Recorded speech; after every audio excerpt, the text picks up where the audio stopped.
Now, a South African risk agency has achieved a world first by becoming the first agency in the world to rate an entire stock exchange using artificial intelligence. The ESG AI corporate rating tool launched by Risk Insights evaluates the commitment of listed companies to the environment and to governance as well.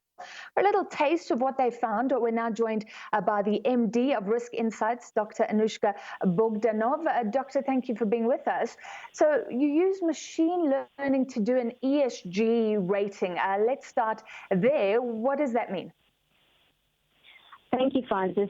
We created, Risk Insights has created a model that uses the integrated reports, climate change data, the laws of South African land, as well as news feeds, which we push through a machine learning process where we're able to create binary code in terms of relevance as well as disclosure principles of an institution and rank it against the market capitalization as well as share price of a company. So it is the first ESG sustainability rating model for South Africa, built by a South African company by black data scientists from South Africa. Yeah.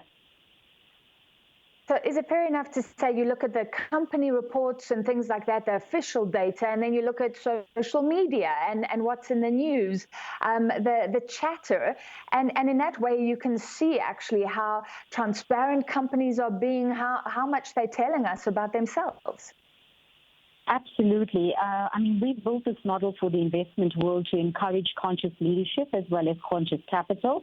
And moving away from the school of thought where a corporate is actually created for only looking at shareholder value, but also looking at it from a real entity purpose so that we can serve the country and the needs of the country. Because most corporates in any country play a huge role in terms of capital concentration, and therefore it is extremely important how corporates contribute to society.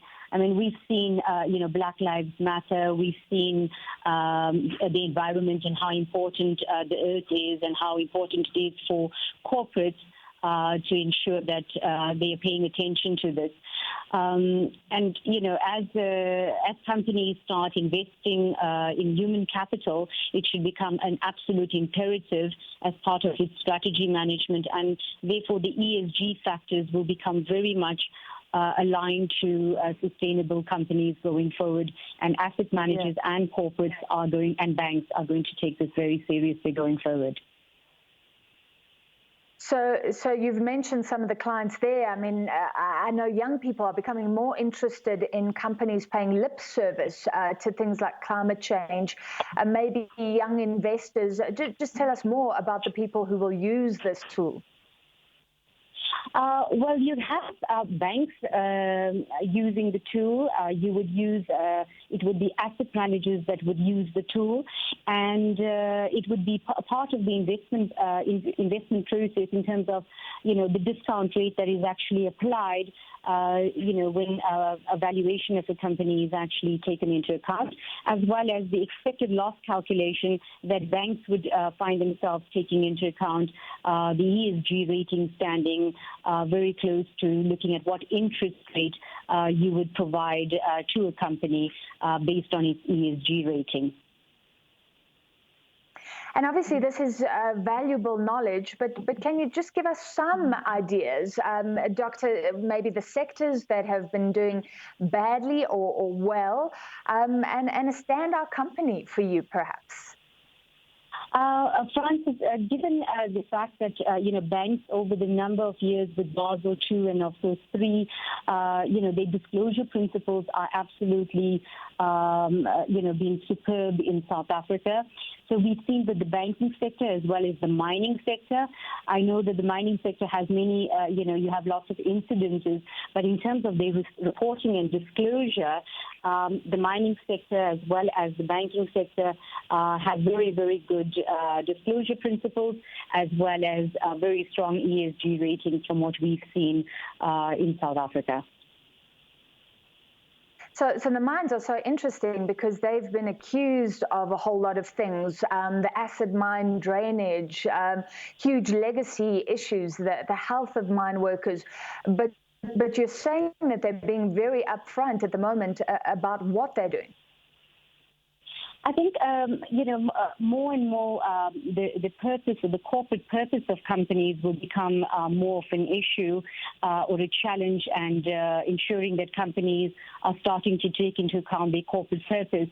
But in terms of the disclosure principles from an E, an S, and a G perspective, mining companies have been actually quite superb, especially your big mining companies in South Africa in terms of reporting principles.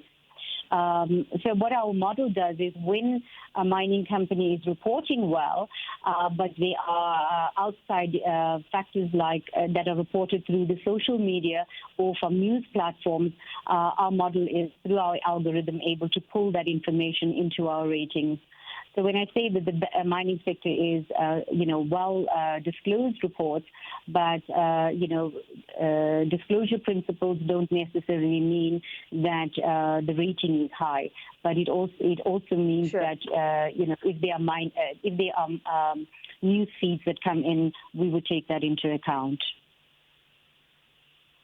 All right, so very quickly, we're running out of time, but how long does it take to evaluate an entire stock exchange? How many people involved?